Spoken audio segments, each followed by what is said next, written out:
Fuego TV Noticias vamos a venir analizando con diferentes especialistas, constitucionalistas, también analistas políticos, con quienes vamos a tratar de desentramar un poco lo que viene sucediendo en el país y además las repercusiones a nivel nacional e internacional. A esas repercusiones nos vamos a remitir ahora con nuestro primer invitado de esta tarde, el doctor Miguel Ángel Rodríguez Mackey. Él es ex canciller del Perú, también internacionalista, muy especializado, con quien vamos a conversar, pero primero le vamos a dar la bienvenida. ¿Cómo está, doctor? Muy buenas tardes. Elena, muy buenas tardes y muchas gracias por la invitación.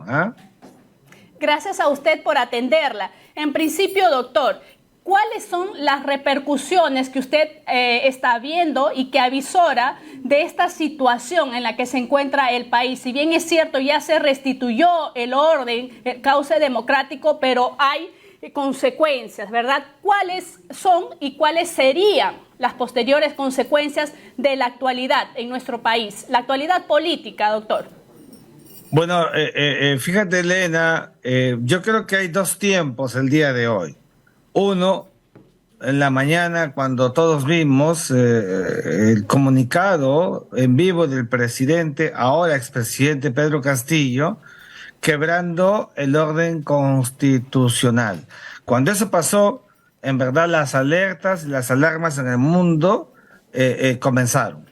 Y eso llevaba evidentemente a una situación de completa inestabilidad en el país que evidentemente nos produce un quiebre de nuestra propia mirada, nuestra tónica internacional, porque no era posible que quien estaba llamado más bien a sostener la vigencia del régimen democrático y de la Constitución con la mano, lo ponga de lado y produzca técnicamente un autogolpe de Estado. Tenemos que decirlo con esas propias letras porque es lo objetivo.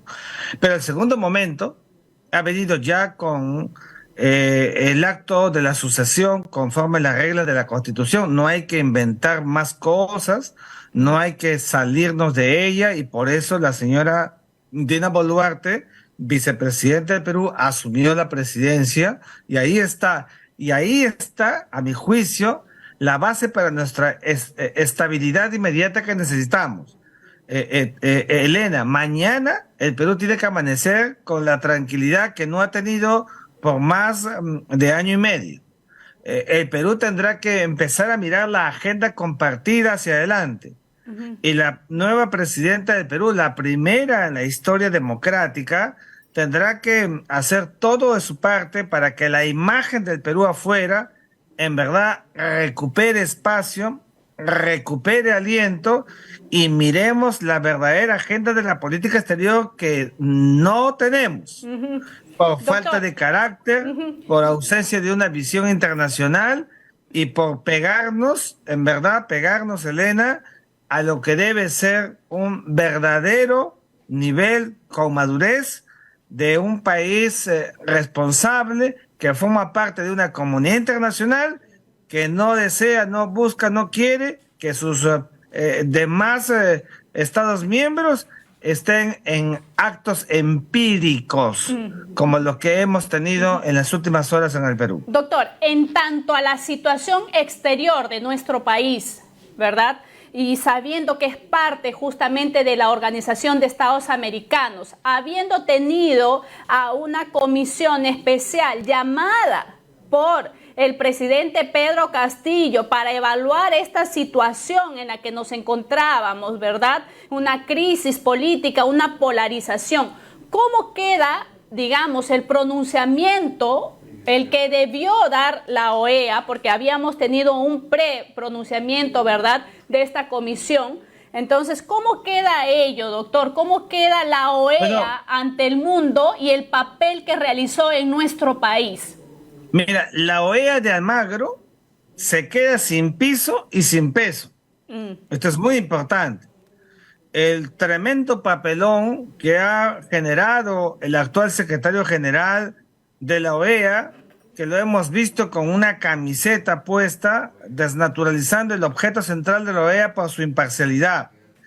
más allá de la comisión del grupo de alto nivel, en verdad que habrá un informe final.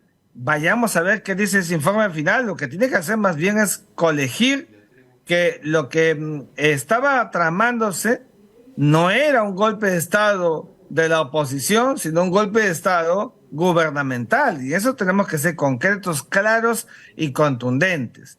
Nuestra vida internacional supone en estos momentos, además, Elena, que todos los embajadores de nuestras misiones en el exterior, embajadas, consulados y representaciones permanentes, han debido renunciar. O sea, aquí no hay que, espero a ver a la nueva presidenta y si me acomodo y sigo al frente, por favor.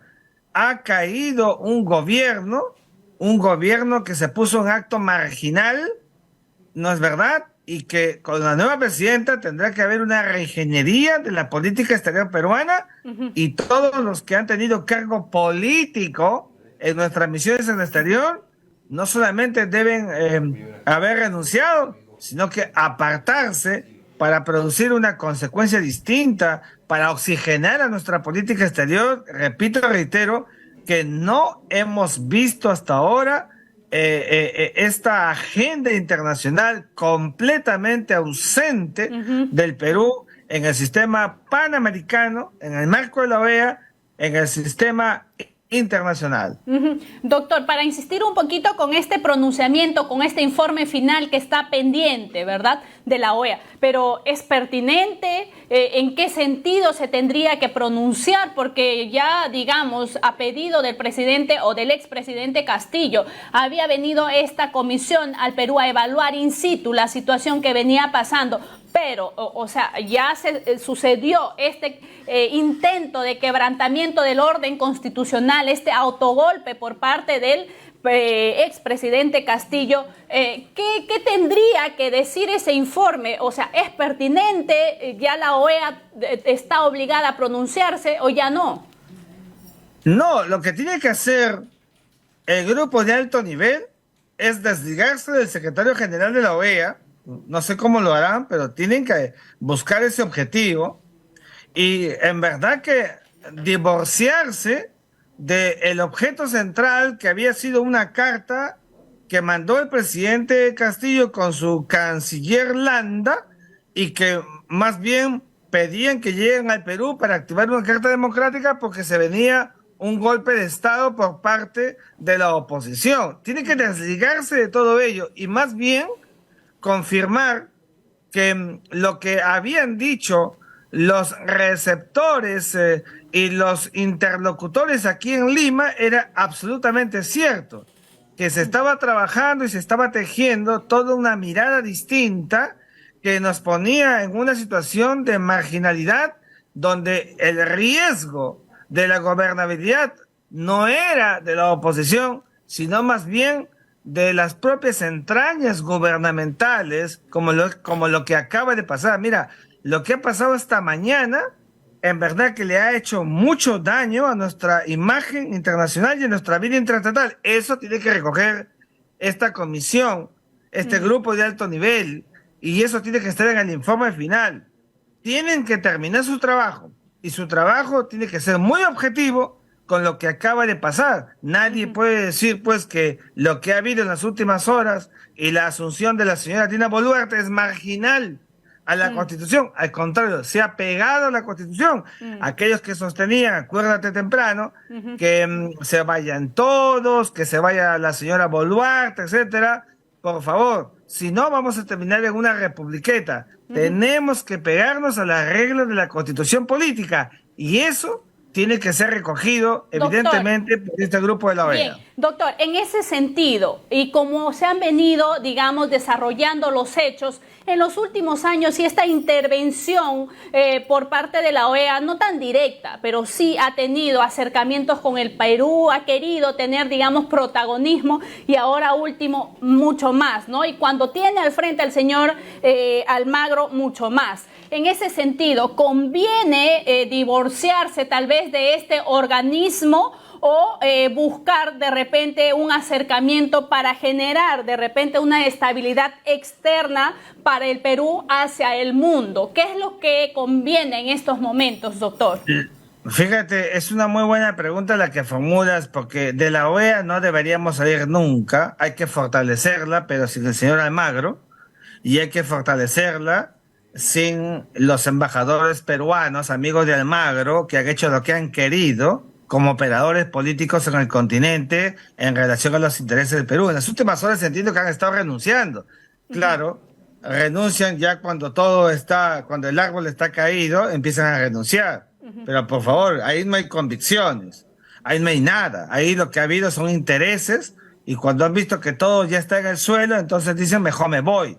Entonces esas renuncias no tienen ningún objeto y tendrán que haber evaluaciones sobre el comportamiento de los diplomáticos en retiro que asumieron cargos políticos, y que tendrá que haber una evaluación y tendrá que verse en su momento incluso la posibilidad de que sean sometidos a disciplina en el marco de las reglas de la ley orgánica del Ministerio de Relaciones Exteriores, la ley del Servicio Diplomático de la República, etcétera, porque no es posible que le hayan hecho mucho o tanto daño a nuestra vida internacional y hayan utilizado la OEA según sus antojos y para sus propios intereses. Eso tiene que ser realmente objeto de una investigación profunda. Eso está claro, doctor, y así se debería de proceder. Doctor, vamos un poquito más a nuestro espacio, a nuestra región, la Alianza del Pacífico. ¿Cómo queda? Recuerde que más o menos el 14, me parece, de diciembre, si no me equivoco, se iba a llevar a cabo esta sesión acá, y donde el presidente de México había indicado que le iba a dar esta, digamos, presidencia, no sé si uso bien el término, pro tempore, ¿verdad?, al presidente Pedro Castillo, y que se iba a desarrollar justamente aquí en el país. ¿Cómo queda ello también? ¿Cómo queda, ya no Pedro Castillo, porque lo que ha sucedido en el país es un hecho fáctico, contundente, de conocimiento público e internacional, sino cómo queda la imagen del Estado a nivel de esta Alianza del Pacífico, doctor? A ver, muy importante decir, Elena, que la presencia de Perú en la alianza está intacta. Ahora hay otro jefe de Estado, tendrá que hacer una reingeniería, llamará por teléfono al presidente de México, se comunicará con los presidentes de Chile, de Colombia. Los cuatro son miembros de este importante marco, espacio que es la Alianza del Pacífico, y van a hacer una reingeniería en el modus operandi. Ahora, yo ya no veo que la entrega, el traspaso de la presidencia pro tempore sea en Lima.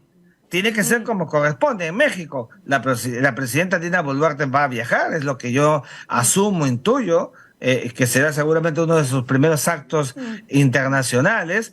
Y tenemos que seguir fortaleciendo nuestra presencia en la Alianza del Pacífico, que como sabes es la 9ª economía del planeta y tiene más de 62 países observadores.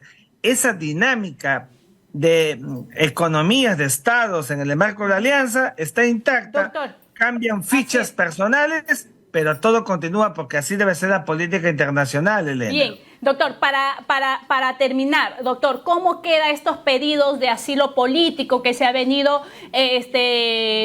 difundiendo, que la familia del presidente Pedro Castillo estaría solicitando asilo político en la Embajada de México? ¿Por qué no lo hizo en la Embajada de Venezuela? ¿Cómo están las relaciones? ¿Cómo podríamos inferir, en todo caso, doctor, estas relaciones entre los países de Colombia? ¿Cómo han estado cuando todavía teníamos al expresidente Castillo en funciones? Yo te agradezco por la pregunta, porque cuando uno, como en mi caso, asumió la Cancillería del Perú y fui nombrado, designado por el expresidente Pedro Castillo, tenemos que ser muy, pero muy cuerdos y tolerantes. ¿Tolerantes en qué sentido? Él en estos momentos está pasando por una situación en lo personal que nadie quisiera tener.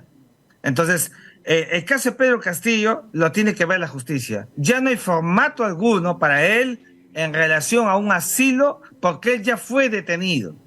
Y al haber sido detenido, en consecuencia, lo que sigue es un modus operandi de carácter jurisdiccional de la justicia peruana.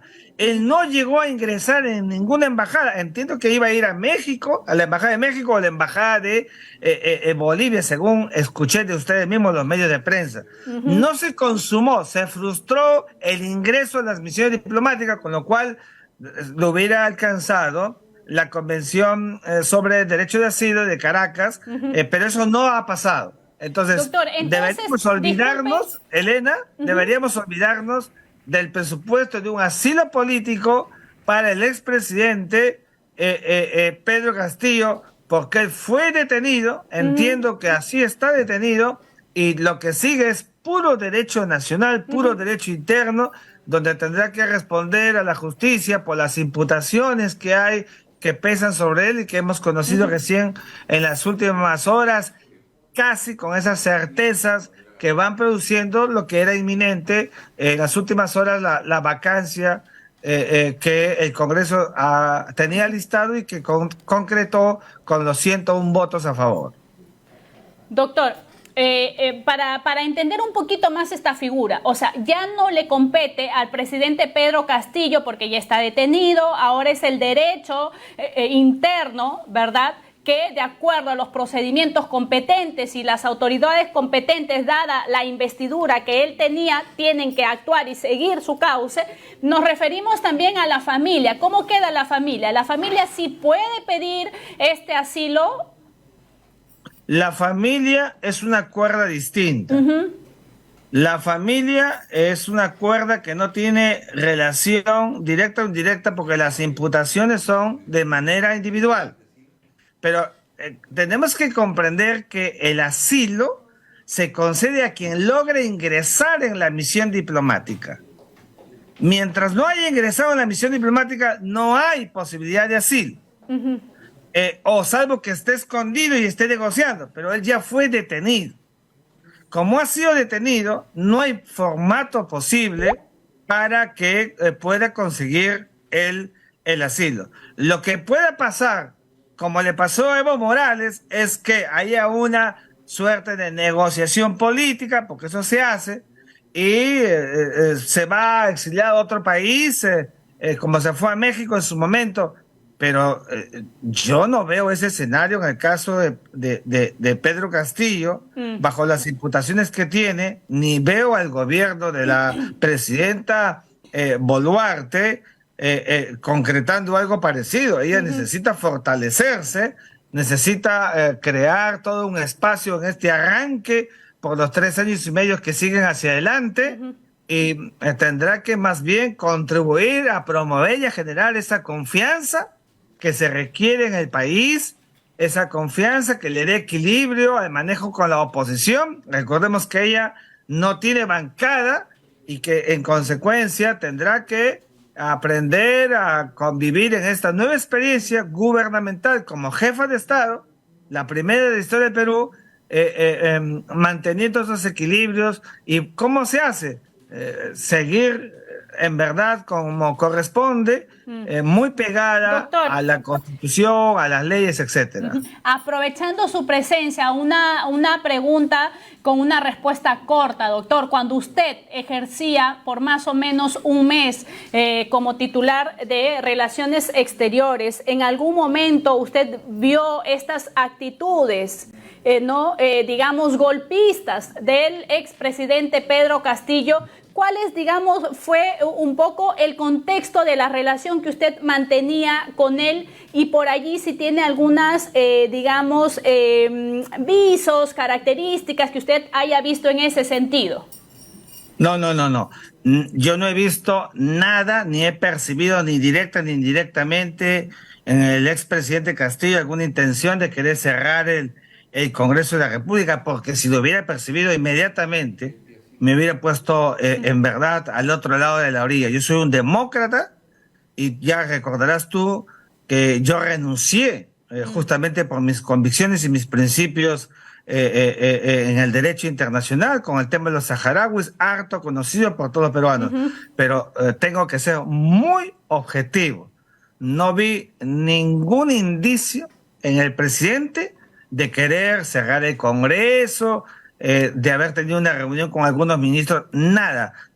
Yo estaba dedicado, como viste, en esos 40 días que tuve casi de canciller, de casi 40 días de ministro, a la política exterior, a la política internacional, que era para lo que yo fui llamado para contribuir con el Estado peruano como hombre de Estado. Muy bien, gracias, doctor Miguel Ángel Rodríguez Mackey, ex canciller, como ya se conoce, y además internacionalista, con quien hemos analizado estas repercusiones de lo que viene o de lo que ha sucedido en el transcurso del día en el país y cuál es pues la imagen del Perú hacia el exterior y cómo es que ésta se debe fortalecer, ¿verdad, doctor? Porque aquí hay un punto importante, resaltar que las instituciones peruanas de manera interna han sido los que han dado, digamos, solución y han restablecido el orden constitucional en este día tan histórico para el país. Por lo tanto, doctor, su acotación cortita respecto a que nosotros tendríamos que seguir consolidándonos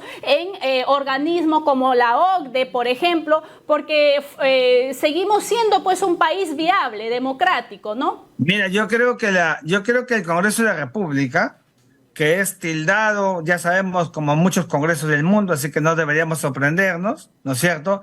Pero hoy día se puso de pie y ha tomado la decisión que correspondía, se juntaron todos y han actuado como corresponde para que esas pocas horas de quebrantamiento ellos la restituyan pegados a la Constitución política.